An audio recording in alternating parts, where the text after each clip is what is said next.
The number one reason why most agencies and businesses don't grow the pace they want to is because they don't have a consistent, predictable way of generating leads that are willing to buy their service. There are thousands of videos telling you how to do cold outbound and how to generate new leads for your business, and all of them include this one method, which is cold emails. But we are already in 2024, so cold emails is not like a new concept. People have been doing cold emails for years, and your gut is probably telling you that it doesn't work anymore because it's so saturated. And honestly, I completely understand that, because the methods and the tactics that people are teaching are so outdated. There are new policies in place by Google and all of these providers that you need to follow, and a lot of change is happening with cold emails. So for 90% of businesses, agencies, freelancers, whoever is trying to use cold emails as a source of getting new leads, most likely it will not work because there's not enough information out there that is actually relevant still in 2024. Now, if you're wondering who am I to give you this information regarding cold emails,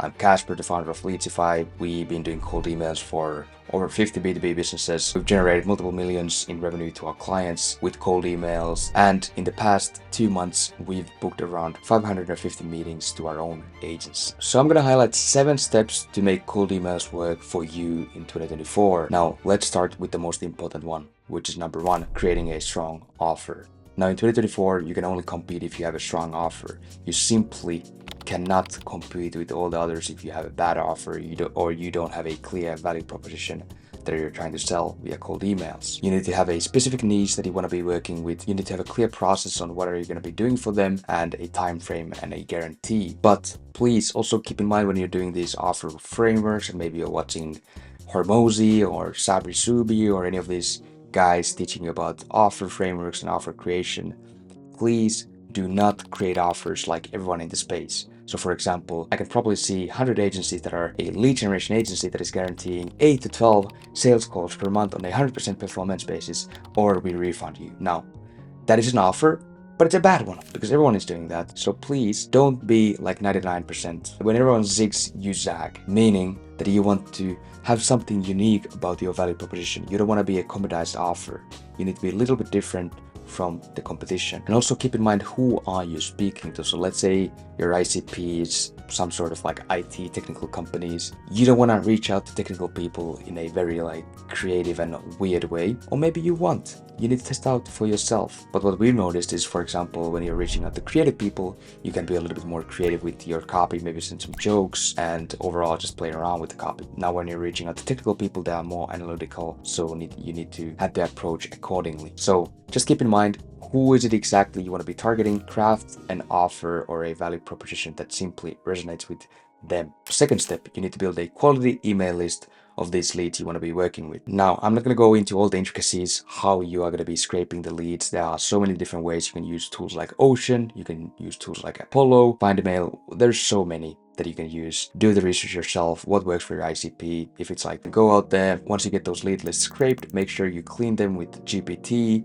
in the Google Sheets, or you can use a manual VA to clean those lists, and then you can enrich them with like clay personalizations or whatever you want to play around with them with some unique personalized ways how you want to contact them. Now, the whole email setup and warm up, this is pretty simple stuff. Once again, you can use Instantly or Smartly to do this, and it's pretty simple stuff. Maybe I would use Instantly if you are more of a beginner, because it's a more beginner friendly. The user interface and the user experience is way better. You can also use Smartly, but it's a little bit maybe more advanced with some subsequences and stuff like that you can play around with. So maybe Instantly for the beginners, Smartly for the advanced guys. Now, regarding kind of buying the domains and inboxes, I wouldn't spend way too much time analyzing this. There are some deliverability issues right now in the market. Outlook is not looking good. We've been using Google for a long time and we haven't had any problems, so I would maybe use Google. But there are some other resellers and providers in the market. Do your own research. I'm not the IT or the technical guy, to be completely honest. I don't know all the details. We have team members doing so, but all I know is that we use Google and we don't have deliverability issues. Now, the whole warm-up is where you have these accounts warming up for, let's say, 14 to 21 days, and they're imitating actual messages back and forth. With the email setup, the only thing you need to know is that you have enough volume, because nowadays it is simply not enough for you to send, let's say, 100 emails per week. You need to send a lot of volume. Right now, we internally are sending around 60,000 emails per month, and we're booking hundreds of meetings every single month. So have enough volume to get those meetings. Now, there are 4 things that I would keep in mind when you're thinking about your approach to the leads First is the personalization. How do you want to showcase to the prospect pretty much that you have some sort of way where you are not just an automated bot sending spam emails to the market. You want to make sure that you have some personalization in the copy and showcase to the lead that you have something relevant to offer to them. I would lead with some value. I wouldn't hard pitch right away that I can help you generate 500,000 MRR in 28 days or a refund. Stop these fucking hard pitches. So have lead magnets, have case studies, have something that the leads and the prospects can use that is of value to them and will actually help their business. They are way more likely to work with you if you can actually showcase that you can drive value in the first exchange already. Also, keep in mind that you're fixing the problem. When you're reaching out to these leads, don't just pray and pray.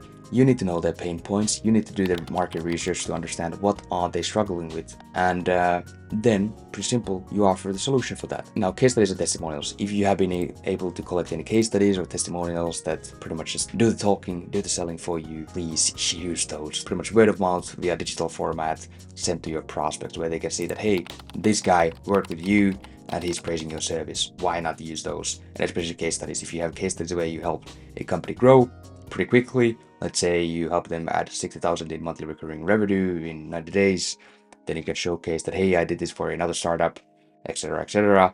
We can do the same for you by utilizing the same format, whatever it may be. Now, number 6, writing effective copy that books meetings. I would think of 3 different things regarding the copy that you really want to think about deeply. First is the subject line. This is not like rocket science, but think of some unique ways that get people to open the email. You don't want to save 60,000 emails and only get 25,000 to open them. You want to get 55,000 to open them. Subject lines do matter in this process. Obviously, the IT and the deliverability matters even more, but subject lines make the leads open up the emails. Just a good example, let's say first name X, your name, or it could be the lead's name, question mark. There's so many ways. Just this is not rocket science. Think of some clever ways that stand out in the inbox. Then the email body, which follows usually a framework of personalization at the beginning, your value proposition or offer that you're offering to them, and some social proof, and then a call to action. Maybe a PS line if you want to add that, but I would stick to the basics. Subject line, think of ways to make that a banger one that gets people to open the emails. Then the personalization,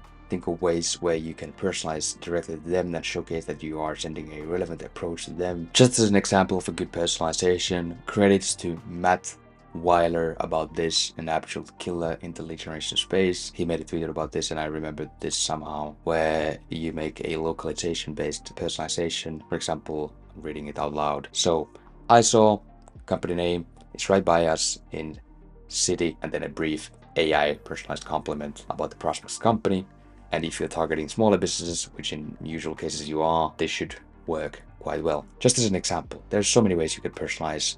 Once again, this is not rocket science. 7, the follow-up sequences. You need to implement a series of follow-up emails. I wouldn't make them too aggressive. I would also use in those follow-up sequences a mix of reminders and how you can add value to the prospect.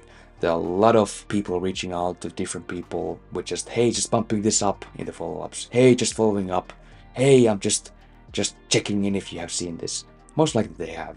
You don't have to remind them.